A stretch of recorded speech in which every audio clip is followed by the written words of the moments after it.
Haga jing persang ke Sorkar jalaban khanglat ya ke jing penher stat ki kali kham tam hagi surak ba. Ke Sorkar shen kan sa Pyntreikam no daga speed limit hagi surak baper but yakane la pentip daw sembut menteri rang ba ke jala uba Sniawbhalang dhar. Habakran sigilat pathai kubor haga no pai segi jongga arpusau trik leber araja arpusan hadian ke Jingniah lang ya mer jimut bat ketenat pulit nalor kiwe ki kenhon uba Sniawbhalang ulaong bola dep ban pen kre ya kene bat hapo ar lani live nai an sala ban wanra ya ke jing pen bana halor ke speed limit ya ki kali hagi surak baper hagi jaka sor bat ki surak ba nalor kita ula kenturu ya ketenat pulit ban pen tikna ya ke jing perking halor ke Jingniah Sted palat pot ki kali. On road safety, we used to have once in a year, so today we are having it. The outcome is good because all the related department they are trying their best to cooperate and coordinate with the other line department. Yes, maybe not up to the mark, but they are working very hard, and we are insisting them to work harder, so at least to make sure that there will be less accident on the road in the future.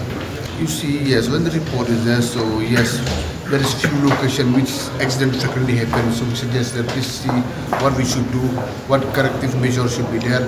For example, if there is any near the school, we advise them to put rubber strips, speed breaker, and if there is any cough which is frequently accident to place, we advise them to see how to correct the place. Something that is always to prevent accidents. Yes, exactly today we discussed that. Not only to the two-wheelers, even for the vehicles, we request the police to make sure our speed should be strictly prohibited. You see, speed limit is different from state to state, and we are working on it. Because different road, different streets, different. You see, for example, the plain area and the hill area is different, but we are working towards that also. In the towns, different speed. In the cities, different speed. In the rural, different speed. In the highways, different speed. We are working on it. We are working towards that. Maybe in a matter of 2-3 months, we'll be able to come with notification to notify this. This is the speed limit for a particular road and for a particular junction.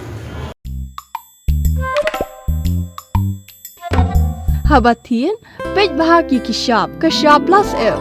Ka plus F? Hakabam bangibam dunaki eki batay kamet. Namar kata habathiru atau kau kamlu ka umpnyang kadut pej ya kashap plus F haka jingsom.